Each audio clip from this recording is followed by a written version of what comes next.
Bonjour, mesdames et messieurs. Greetings, ladies and gentlemen. Welcome to this second day of special events in link with the exhibition Fabulous Faberge. My name is Danielle Roberge. I'm Cultural Programming Officer. It is really with great honor and pleasure that I'm introducing our special guest today. Dr. Géza von Habsburg is the curatorial director of the London-based Fabergé Company and the author of numerous publications on the jeweler. He is a world-renowned expert, might as well say the world-renowned expert, on the work of Fabergé. Dr. von Habsburg edited the exceptional scholarly publication that accompanies the Richmond collection. Fabergé Revealed at the Virginia Museum of Fine Arts is a major 422-page catalog that presents the exhaustive Fabergé collection from Richmond with some 600 photographs. To coincide with this exhibition, the MMFA has published, in collaboration with the French magazine L'Objet d'Art, a special issue on the exhibition featuring the main works in the collection. It also includes a history of the House of Fabergé and an interview with Dr. Géza von Habsburg. Ladies and gentlemen, please welcome our guest, Dr. Géza von Habsburg.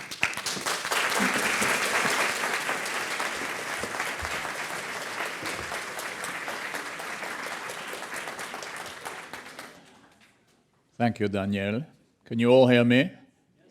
Good. I don't like being stuck to the lectern, so...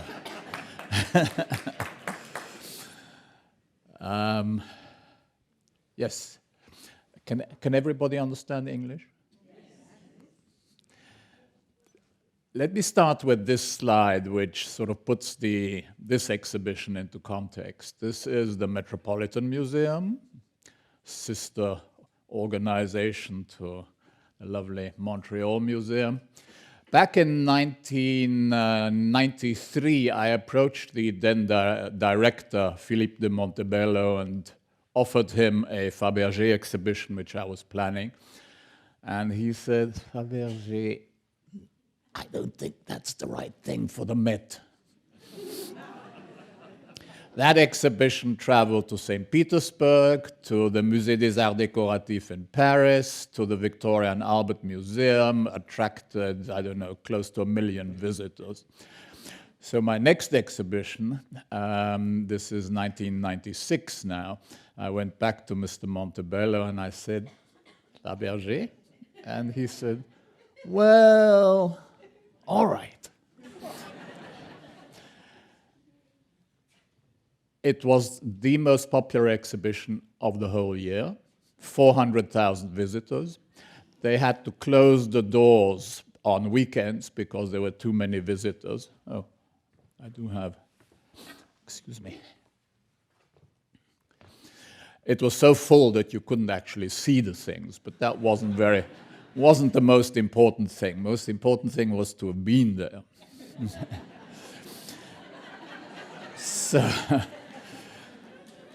So we are well entitled to ask ourselves, what is this all about? Why is this engouement, this fascination with Fabergé?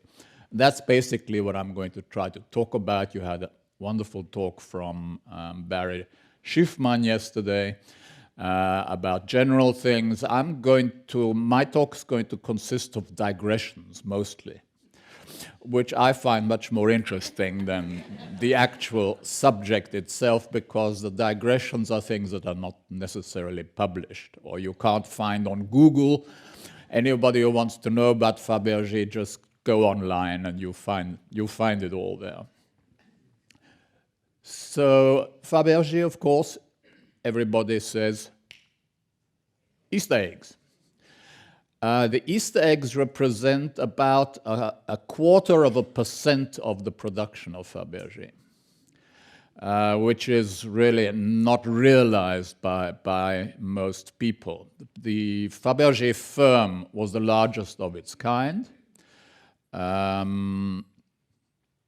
go back to it in a second, the largest of its kind, produced over 300,000 objects, each one of a kind, which is absolutely, if you really think about it, it's absolutely amazing that this man, his 4 sons, his brother, and his design studio produced that number of ideas, of new ideas.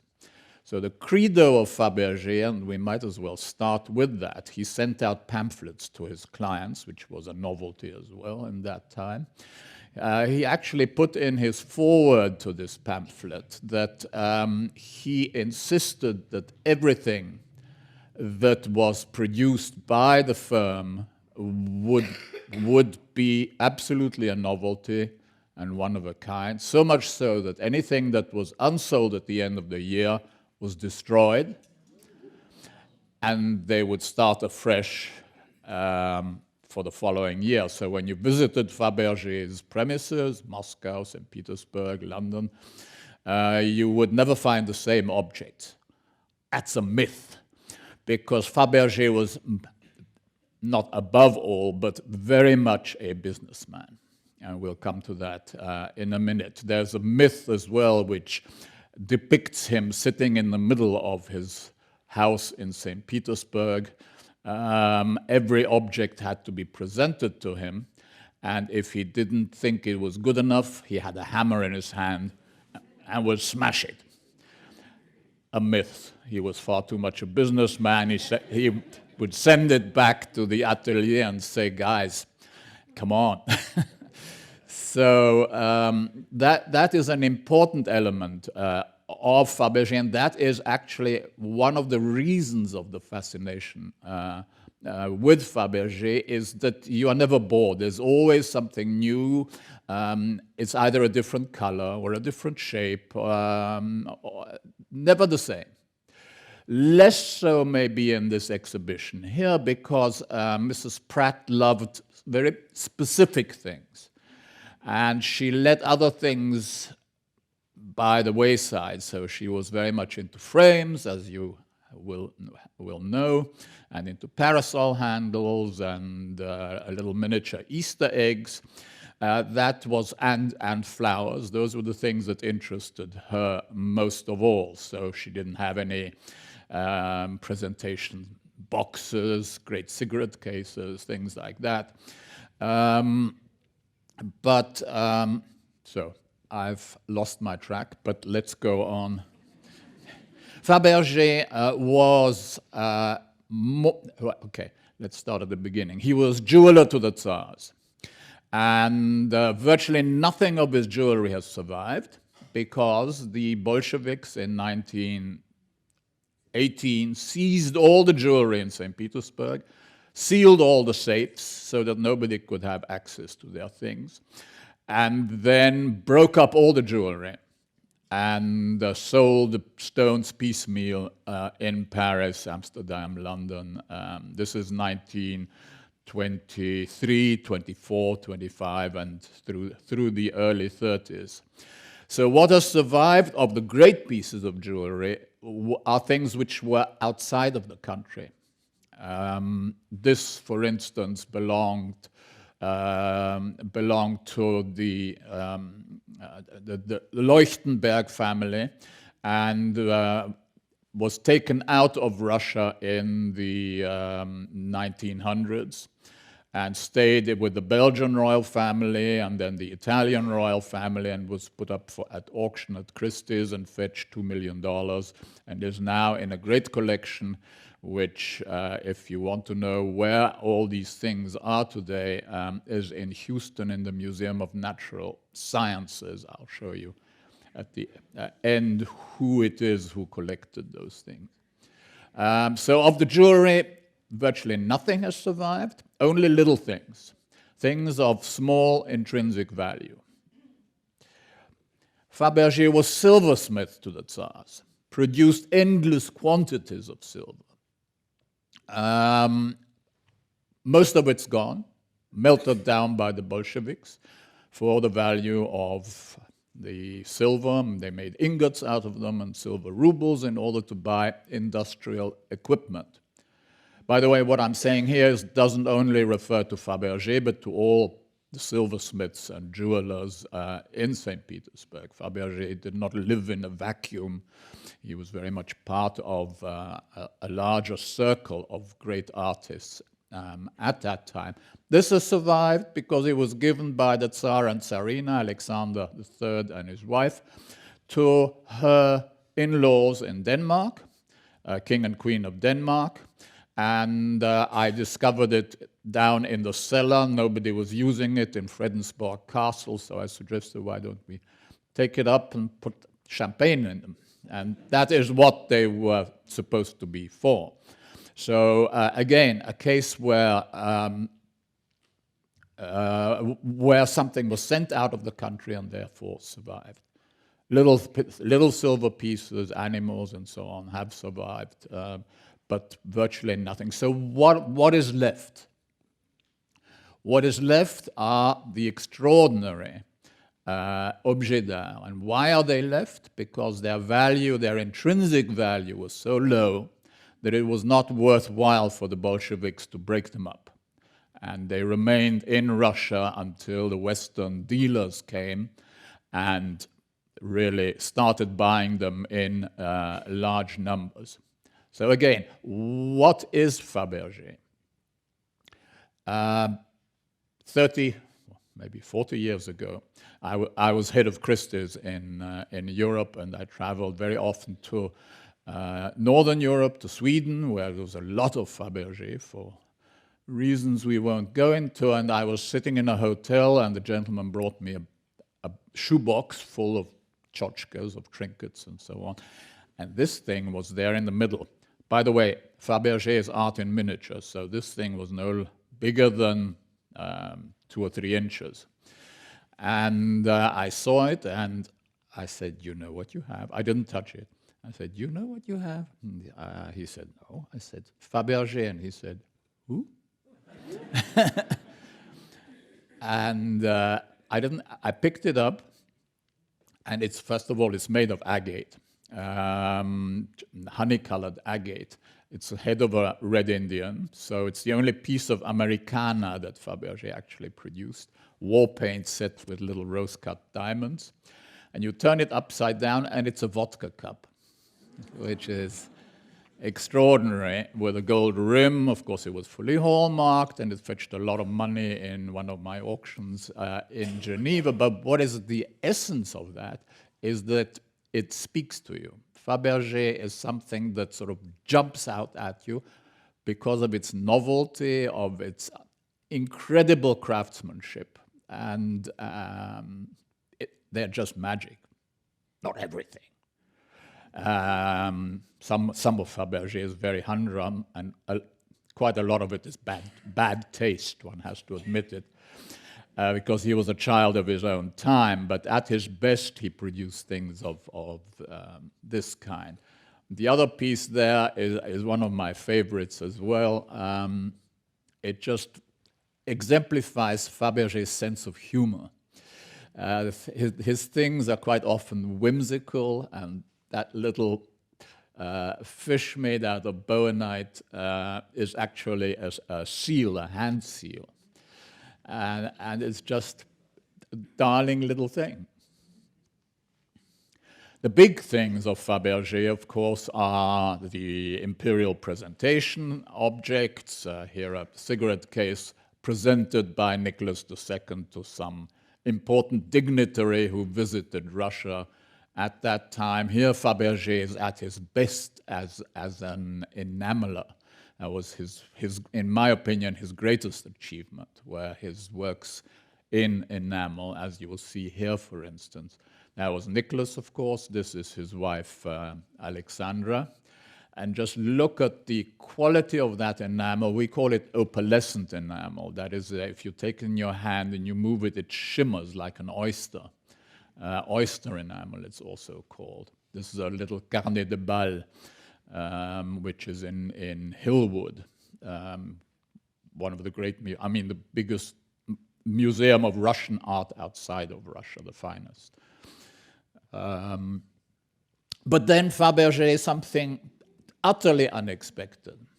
and that is also his charm, is that he couldn't care less about the material in which he was working. So in a case like here, it's just a boulder, a simple stone of no value whatsoever, with those additions of a bit of silver and a couple of garnet cabochon eyes. The whole thing worth, I don't know, $50. I mean, if you break it up. What is typical for Faberge here as well is the fact that it's an object of function, like the little vodka cup before. It's actually a holder for matches, Vesta matches in those days. And the rough hide of the caricatured little rhino is made to strike your matches on. And that is made out of cork. And yet it was one of the favorite pieces of the Tsar, because it had tiny little miniatures of his eldest daughters, and it was a present to him by his wife. There's a little inscription inside it. To Nicky from Alex, Christmas 1900. And so again, use of base materials. He worked in wood and even in brick. I found 3 bricks mounted by Faberge with little silver additions, a worthless material. He did not like expensive materials. He was interviewed at the end of his life in Russia. He was interviewed and asked to compare himself to his competitors of the time. And he said, Tiffany, Cartier, and Boucheron are people of commerce. If you want to buy something if you want a big diamond necklace or a pearl necklace, sure, that's where you go. Spend 1 million rubles and be done with it. But if you want a work of art, an object of art, I'm your man. And that is, in fact, what sets Faberge apart from every other artist of the time. He was the one who embellished everyday objects and made them into true objets d'art. So it all begins around 1840. This is Papa Faberge, Gustave, with his wife, and he came as an apprentice to St. Petersburg, seeking work, and started off as a small jeweler, had a shop in St. Petersburg, and produced things which are completely without any interest, artistic interest whatsoever. The only way you can tell that they are from his shop is that the boxes have a little label underneath saying G. Faberge, so such and such an address. So it is inexplicable how young Faberge came to be what he was. Here he is. This is our Carl Faberge. We know very little about him. We have no photographs of him as a young man. He was very retiring. He hated limelight. He kept away, although his clientele was all the royalty of Europe and all the rich families of the world. He kept in the background. So here he is selecting stones. He took over. The family left St. Petersburg in 1860. He was educated in Dresden, in Germany, and was sent on a tour of Europe. And this tour of Europe, this is 1864 to 1868 approximately. This was an essential part of the education of any young artist. But Faberge was so receptive. He's compared to a cultural sponge. He sort of sucked up all the great influences all the styles that existed at that time. He was in Rome, he was in Paris, he was in London, and in Germany.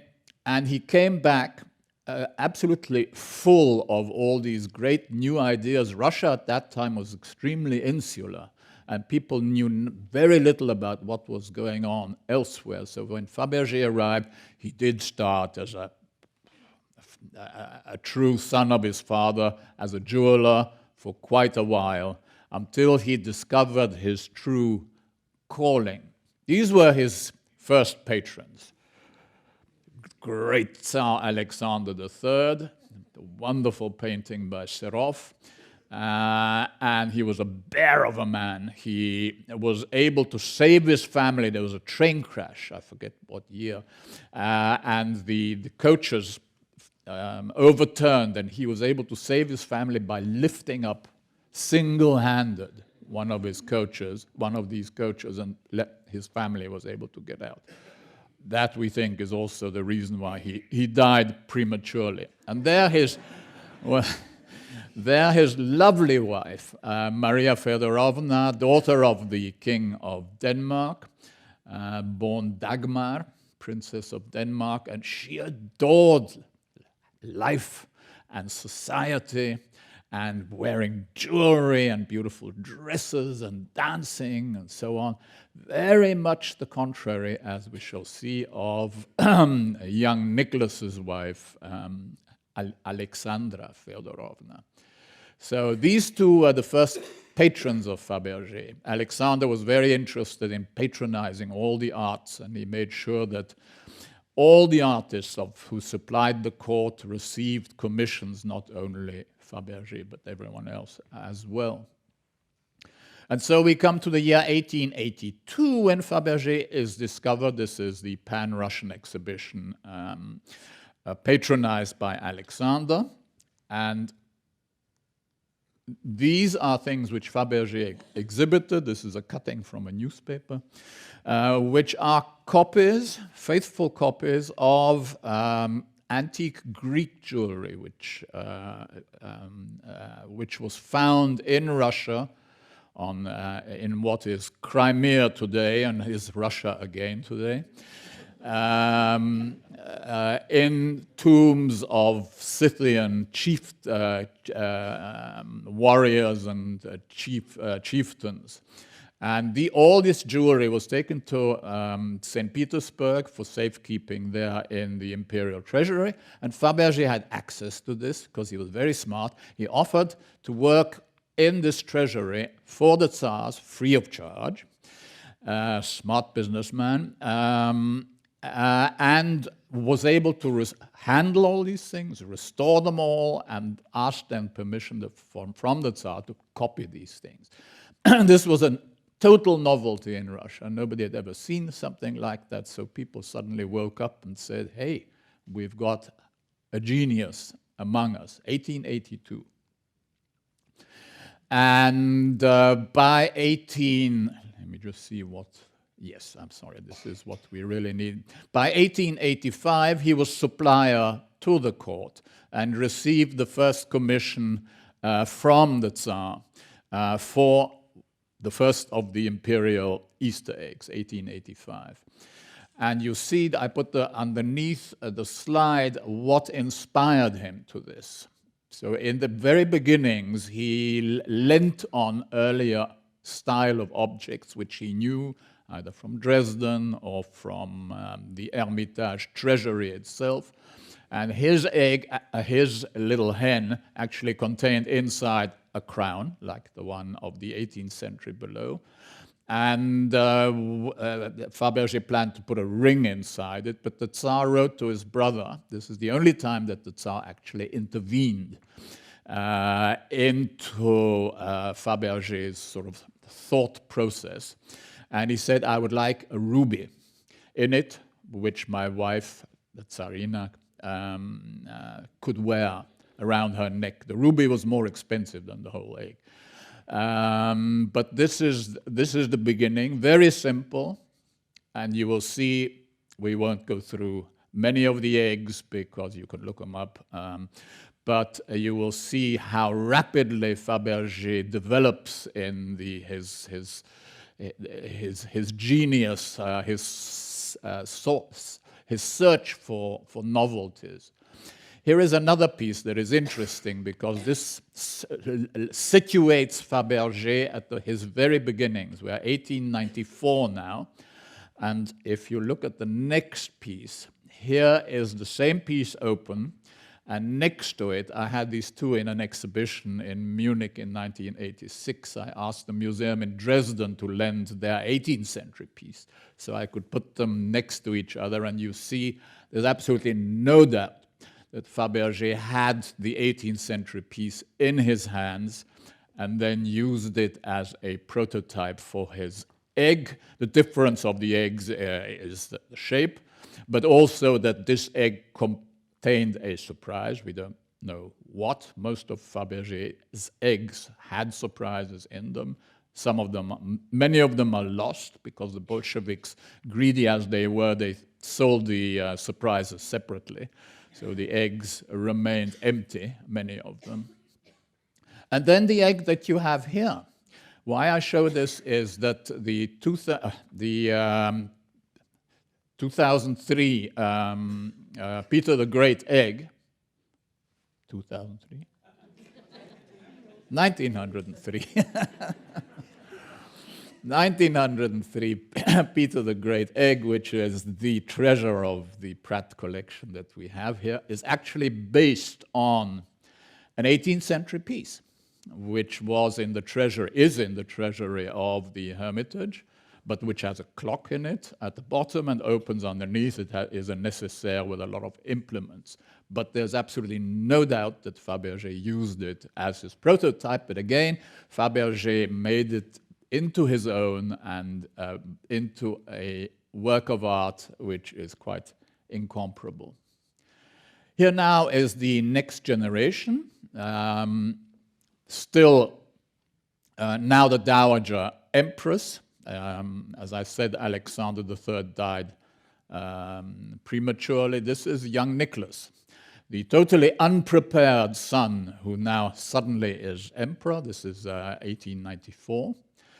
And who is on his weak shoulders carries the last decade of the Romanov Empire, with we know what disastrous effects. And this is the woman he chooses. She doesn't want to marry Nicholas. He is Orthodox. She's Protestant. But in the end, she was convinced. But what you see here is extremely significant because she never smiles. She's always serious, always sad. But she does wear here one of the greatest, most expensive pieces from Fabergé. Pearls were more expensive than diamonds then. A long pearl necklace, which she was given as her betrothal present by her in-laws. Cost 177,000 rubles, 600. Which just means it was exceedingly expensive. And here she is now at a later stage in her life, again, stiff as a poker, wearing jewelry not by Fabergé, there were other jewelers, as I suggested, and Nicholas, again, they did not enjoy life at court. And here you see a very significant photograph of Nicholas and Alexandra at the fancy dress ball in 1903. He is seated. He was a little short, and she was quite tall, so they sat him down for this photograph. But they are both wearing jewel-encrusted fancy dresses, for which Fabergé, within, I think, a week, had to produce everything in haste for it to be ready in time. So we actually know that these things here were all made by Fabergé for the occasion. And here you see even more. She is utterly unhappy. And we know from contemporary descriptions, she couldn't move her head. All this was so heavy. So poor lady, she adored her husband, adored her children, was the model wife. They were the closest knit family right to the very end. So that part is the redeeming part of her. What is not redeeming is the fact that she shunned society. And in the end, after 2005, the first revolution, decided to live outside of St. Petersburg with her family in the Alexander Palace, which set her aside from St. Petersburg society. She was not popular. Her mother-in-law spoke fluent Russian. She had a terrible accent. And she was not liked. She was German. And one didn't like Germans. And that is one of the reasons, when we come to 1917, that led to the downfall of the Romanov family. The lady who reigned supreme in St. Petersburg was her mother-in-law. And I told you why. This here is the coronation now in 1896 of Nicholas and Alexandra kneeling next to him. And look who's there. Her mother-in-law. With a ray of sunshine pointing her out because she was so popular. As it happened, the man who painted this was Danish, and it was his queen, really. But it does point out two things. The lavish quality of life. It was the richest society in the whole world at that time. And the pomp and splendor of it all. And then again, we have Fabergé. He comes in, by this time, 1896, he's quite popular with the Imperial family. So he's asked to produce the cover for the book, her prayer book for the young Tsarina. And she writes in there, "For my own beloved sweet wifey, with every best wish on this day from her ever-loving and devoted Nikki." Moscow, May 14, 1896. So here Fabergé is sort of woven into the fabric of the imperial family. This is a glorious piece of nephrite, Russian Siberian green stone, mounted by one of the chief craftsmen of Fabergé in the then prevailing style, this sort of neo-Rococo, neo-18th century style. And then the year after the coronation, here we see again typically Fabergé following up the ideas of family and what he would make for the next year, maybe the most famous of Fabergé's eggs, which was for a long time in the Forbes magazine collection in New York and is now in the great Fabergé Museum in St. Petersburg, not to be missed. 1,500 pieces of Fabergé in the most glorious settings, so if anyone goes there, Hermitage, sure, but go to the Fabergé Museum as well. So this is typical for Fabergé. He uses the colors and motifs of the coronation robes of Nicholas and Alexandra to decorate the outside of the egg, and inside he puts a few-inch long model of the coach in which she rode to her coronation. Here she is, and there's the coach, and there she is, all forlorn by herself, her husband riding ahead on a white steed, glorious, and we then see the little coach, and the late 18th century coach from which Fabergé's craftsman, Albert Stein, copied his little inspiration, only this big.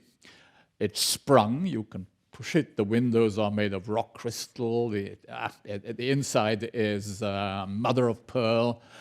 And the craftsman of Fabergé went 14 times to the coach the museum in St. Petersburg in order to finish this little piece. Took 15 months to make. The whole egg was 2 years' work.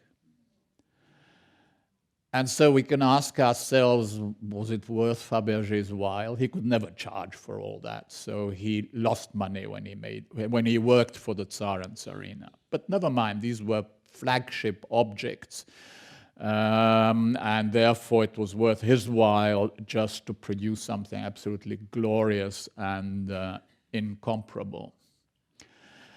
And then we come, same year, 1896, for me, the most glorious thing that Fabergé ever made. This Lilies-of-the-Valley Basket, which is this size. What is extraordinary of Fabergé's things is that you can magnify them as much as you want. That's a sign of great art, that it does not lose by magnifying. So we have this basket of Lilies of the Valley, which is based on a basket that was in Dresden and on a photograph produced by Alinari in Florence. So all these influences assemble here. We have a yellow gold woven basket. We have these extraordinary 18 sprays of Lilies of the Valley with pearl buds and rose crystal little leaves, and then extraordinary, the nephrite leaves carved out of solid stone, and they really look as if they were moving. And best of all is the moss bed on which these flowers sit. It's made of green spun gold. So in this one piece, you have all the great craftsmanship of Fabergé assembled: gold work, stone carving, and jewelry. It's now at the Metropolitan Museum on long-term loan, so if anyone's there, ask for it. Look at that. And then we come to the moment when Fabergé is discovered by the whole world, 1900, World Fair, Exposition Universelle. The whole of Paris is completely changed, the heart of Paris. The Petit Palais was built, the Grand Palais was built, and the area of where the Eiffel Tower now stands was transformed into a new city, and 50 million people came to this exhibition, and a number of them will surely have passed by the Fabergé things. There was a Russian, this is Fabergé's little pavilion, and these are, this was the thing that the French thought was the best thing that Fabergé did. He had asked permission from the Tsar to make miniature replicas of the crown jewels. And the crown is about this size, 4,000 diamonds. The critics of the time said this is better than anything any Parisian, and Paris was the center of jewelry at that time, jeweler could make. The sertissage, the setting of these stones, was so extraordinary. And that's at the Hermitage in St. Petersburg. This is the Russian pavilion, or one of the two Russian pavilions, Transsibérien, Moscou, Pekin. And you see here, Fabergé made specially for the occasion, for the inauguration of the Trans-Siberian line from Moscow to Vladivostok. He made this darling little train, which jackknifes and fits into that. That's in the Kremlin. They lent it to me for one of my exhibitions, and I shouldn't really say it here, but it had a key, and I wound it up, and it went. I was curator, and and it's adorable. It has headlights made of diamonds and rear lights made of rubies. And there is the carriages, ladies, smoking, whatever, dining room, and at the back the Imperial chapel. So Again, Fabergé at his best. This was in the Paris World Fair, Le Faux Muguet. This one, the Pansy Egg, which is in a private collection in the United States.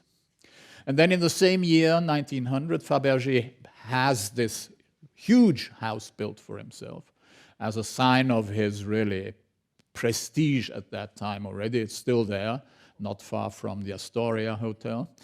And it's gigantic because it's not just the front, but it's a huge square house where all the ateliers were located, where Fabergé lived, his family, his head workmaster lived, and this is where everything happened after 1900, including these two things.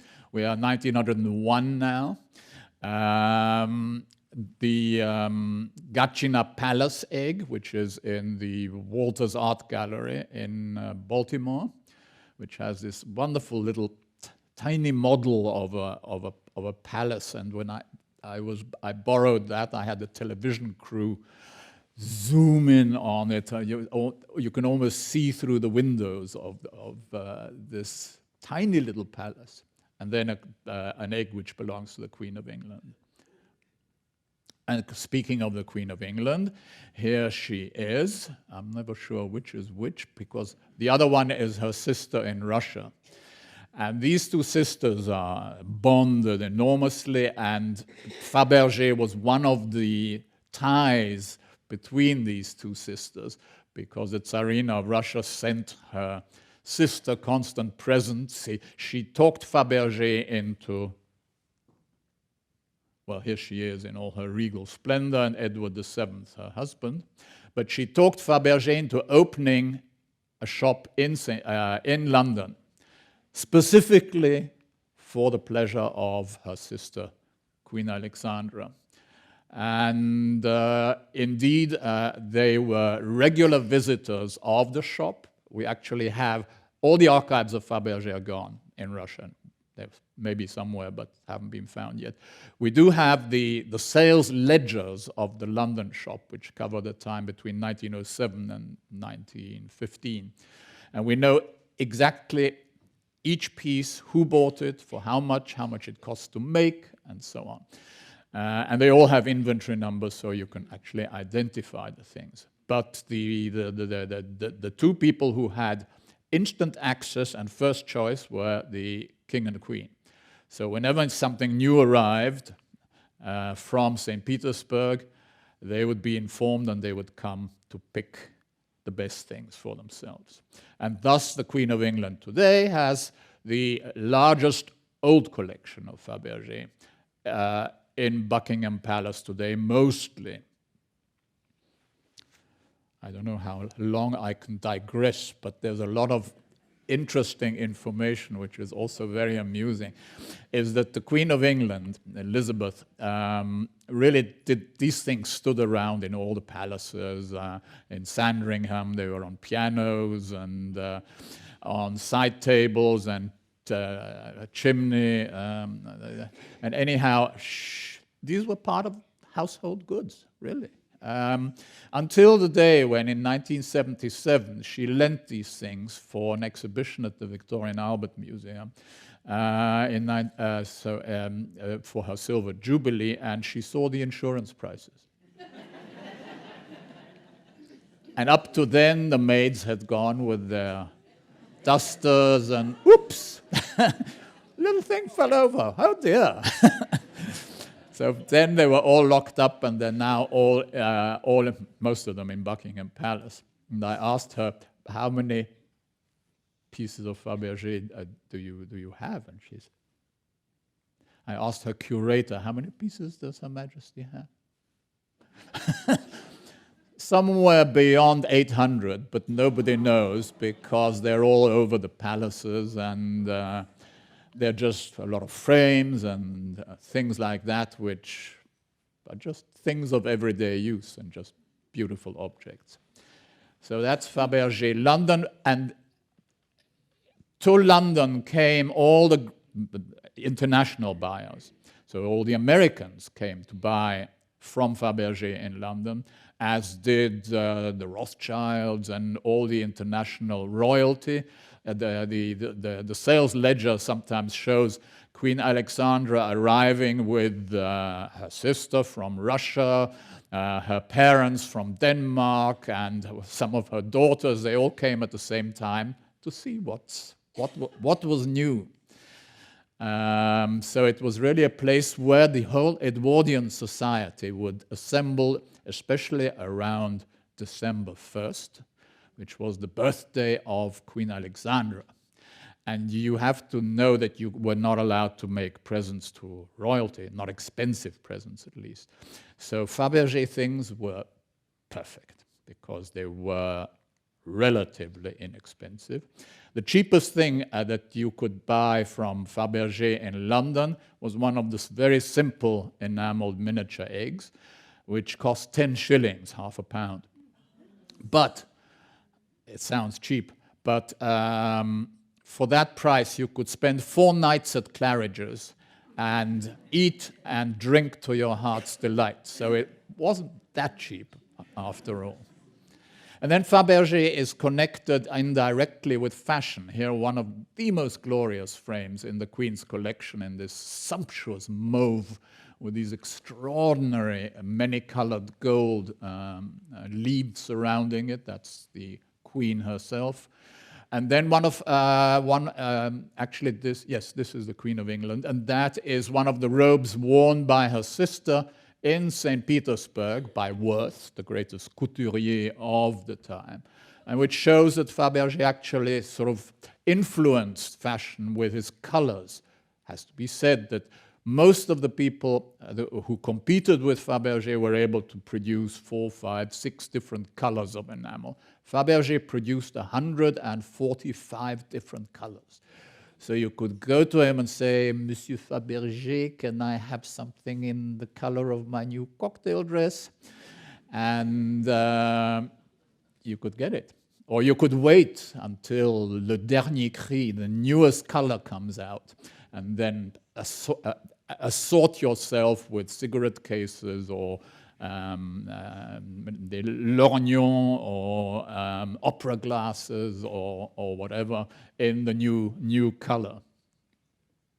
This is one of the most extraordinary cases of Fabergé, Art Nouveau, with these sinuous serpents. But here you see the quality of enamel. It's called guilloché enamel, French enamel, made on a surface turned by engine with you could set the engine to produce different patterns, and then enameled, 6 coats of enamel on top, and then this glorious serpent.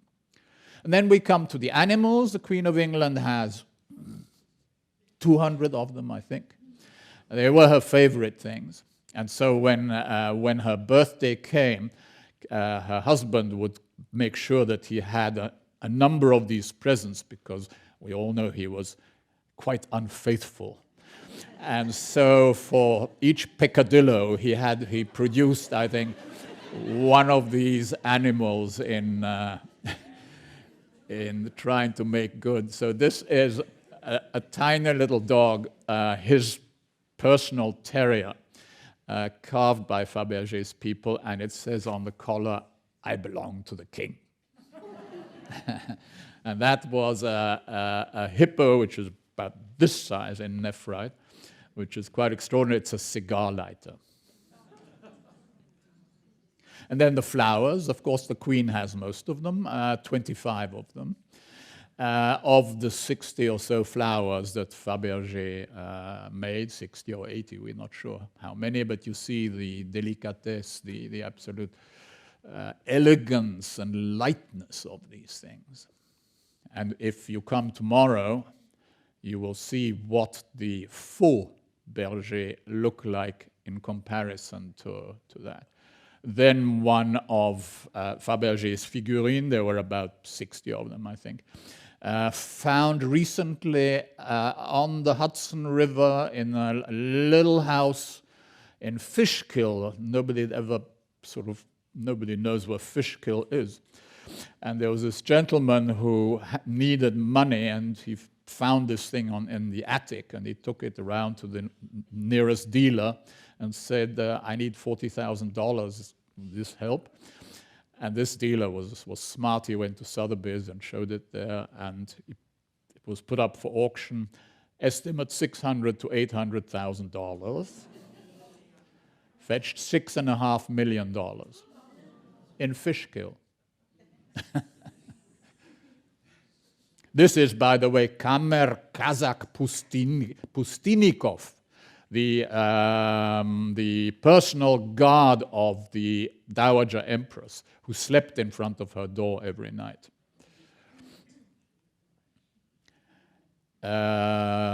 Maybe not the most delicate work of art, but still extraordinary. This is the church in which Nicholas and Alexandra were married. It's Church of the Assumption in the Kremlin.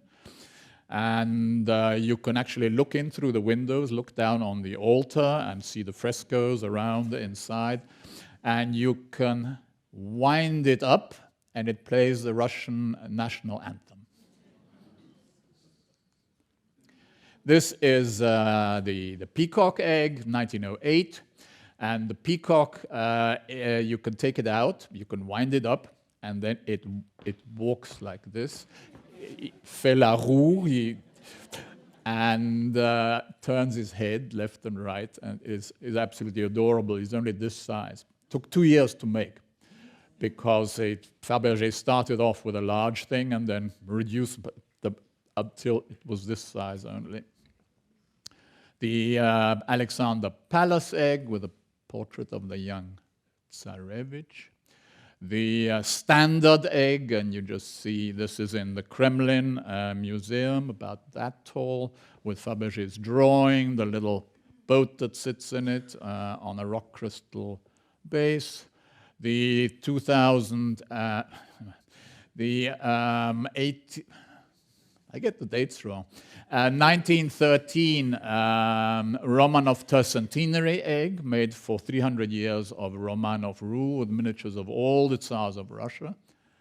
The finest piece of jewelry in the egg world belongs to the Queen of England, the Mosaic Egg, which is just a marvel of intricate jewelry work with tiny, tiny, tiny precious stones set into this trellis work, platinum trellis work.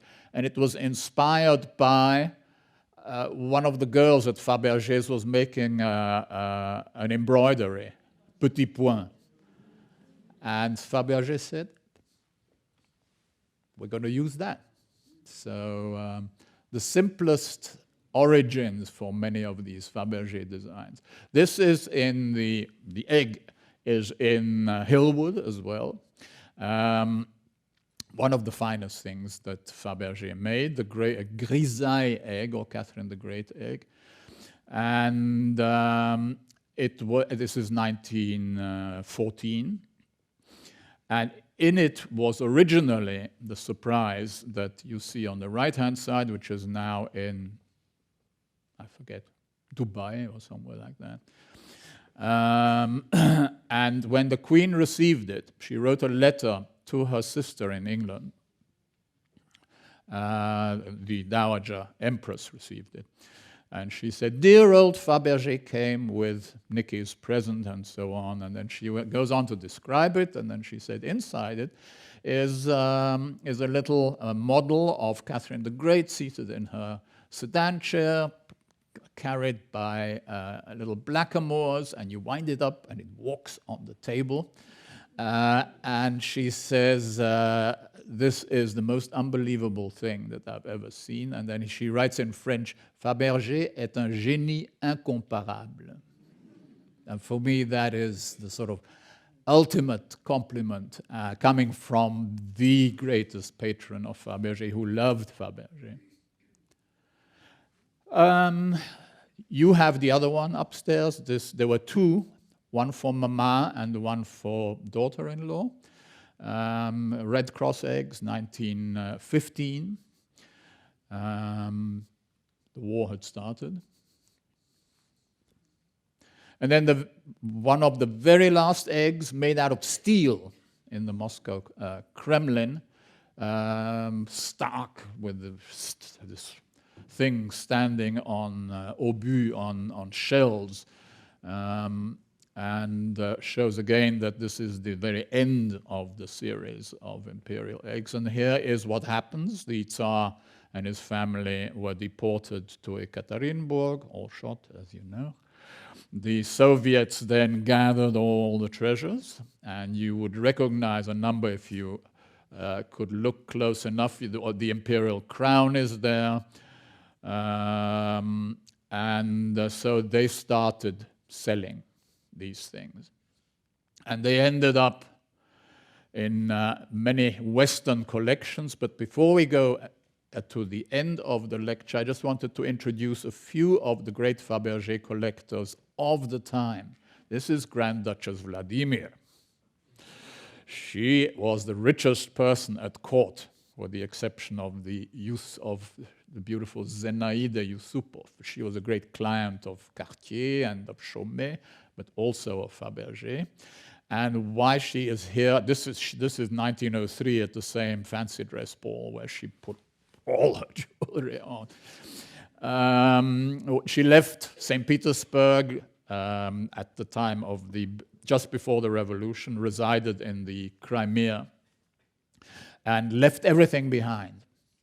And she had a friend who was an English Secret Service man who went back and was able to save all her jewelry and send it in the diplomatic pouch to London. So that arrived there in 1921. About 8 years ago, a pillowcase turned up with her name on it, appartient à son Altesse, I think I can't read it from here, which had been left by another friend of the Grand Duchess at the Swedish embassy. And from the Swedish embassy in St. Petersburg, went to the Swedish government in Stockholm, and was discovered there very recently. And all the contents, do we have any more? All these things which belonged to Grand Duchess Vladimir and her husband, the Grand Duke, came up for auction, and they fetched gigantic prices because they had this immediate connection. We know who gave them to it, who presented them to the couple for a birthday or an anniversary, and so on. So this was one great collector. This was another collector. You recognize him maybe. Kaiser Wilhelm. And Kaiser Wilhelm, he loved anything to do with war. And Nicholas gave him this cannon made out of nephrite, which is a miniature replica of a cannon in Moscow next to the Kremlin. So he was a Fabergé collector, as were these gentlemen, the Sultan of Turkey, the King of Siam, and the Emperor of Japan. So Fabergé's collectors were worldwide. The Maharajas of India bought from him. The sheikhs of Araby bought from him. So he was a worldwide wonder, really. As did the American-born, beautiful and so unhappy Consuelo Vanderbilt, who married this dreadful gentleman, the Duke of Marlborough. But she traveled to Russia in 1902, and she was the only, well, not the only one, because there was one more, a person from the West who commissioned an egg. It wasn't an egg, really, it was a clock, which is now also in the Fabergé Museum in St. Petersburg. This is an egg which turned up quite recently, bought by the Rothschilds in 1902 as well, as a wedding present. $19 million, I think it fetched at auction. And then Fabergé's objects served as presents for the demi-monde, for ballerinas and the mistresses of all the Grand Dukes. So this young lady, who was the mistress of Nicholas II before he married, she had a huge collection of Fabergé. This is Grand Duke Alexei, who had many mistresses, and his main mistress was Madame Balletta, Elisabeth Balletta. That was hers, that was hers. And then we move into modern times. We're almost at the end. Markham Forbes, greatest collection in the United States while it was his. And then his collection was acquired before the auction at Sotheby's in 2004 by Mr. Victor Wechselberg, who is the owner of the contents of the museum in St. Petersburg, at the 1,500 pieces of Fabergé. And then this is now dear Artie and Dorothy McFerrin, a gentleman of substantial wealth, coming from the recycling of chemical waste, but who within 8 years assembled the greatest collection of Fabergé recently. Some over 250 pieces, I think, which are now in the Houston Museum of Natural Sciences. That's one of their eggs. But we have to go back a tiny bit and end up on Lillian Pratt. These are the two gentlemen who supplied her with all the beauties that you see here, Armand Hammer and Alexander Scheffer of La Vieille-Russie, and who sold her the Imperial eggs that you see here, all the frames, everything, and as you will see tomorrow, also things which were not quite as good. Here she is in her early days, and then you see what a simple woman she really was. And the egg that you saw, the Peter the Great egg, was expensive by the time she bought it. It was one of the last things she bought. Cost $22,000. Her husband was a General Motors executive, so she bought all these things out of her pocket money. So she couldn't afford to pay the $22,000. That was a lot of money then. So she asked permission to pay it over 2 years. So every month it would be $500 would go to La Vieille-Russie to pay for it. So that's a nice story, and it illustrates the way that American collectors adored these things and craved for them and wanted them because of their Romanov connection. And everything that Armand Hammer sold them came with a little parchment with a double-headed eagle on it saying, this comes from the private study of Nicholas II, this comes from the drawing room of Grand Duchess Olga, or from the school room of Grand Duke Alexei, all totally invented. But that's the way that he was able to market these things. And there you see really the chef-d'oeuvre of the Pratt collection.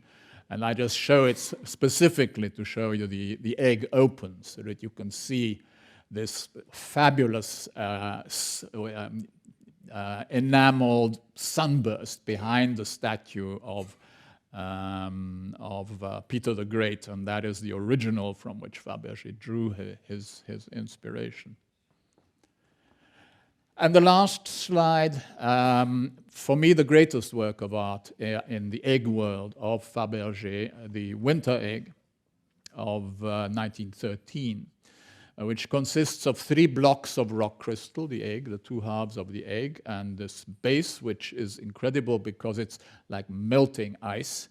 And coming down the side as it melts, we're in spring, little rivulets of rose-cut diamonds set in platinum, and inside this darling little a basket of spring flowers.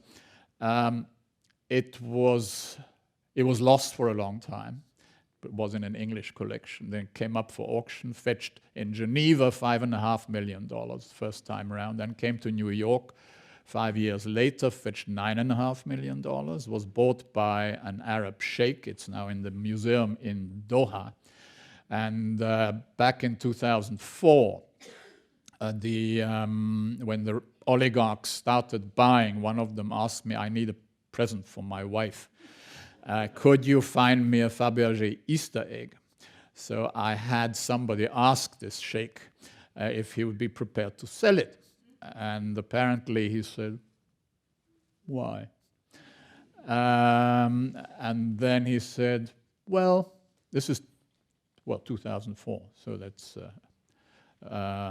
15 years ago.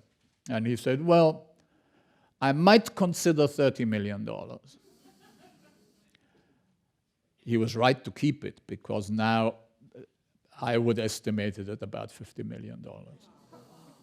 And the extraordinary thing is, and that is what illustrates the whole raison d'etre of what we experience here and your presence here, is that the intrinsic value of this egg, if you break it up into its parts, is $10,000, $15,000, $30 million. That's the genius of this man Faberge. Craftsmanship, yes, but the invention is absolutely incredible. Et voila, this is that for those who might ask the question, what became of Faberge? The brand was acquired recently in 2007 by a group of investors who want to produce only the very highest end of jewelry. So there you have a Faberge design from 1883 and the new interpretation of the Romanov necklace, here worn by the beautiful Mila Kunis. And you see that the brand, the name lives on. We're on Madison Avenue in New York, in London, at Harrods. You can go to see them in Geneva.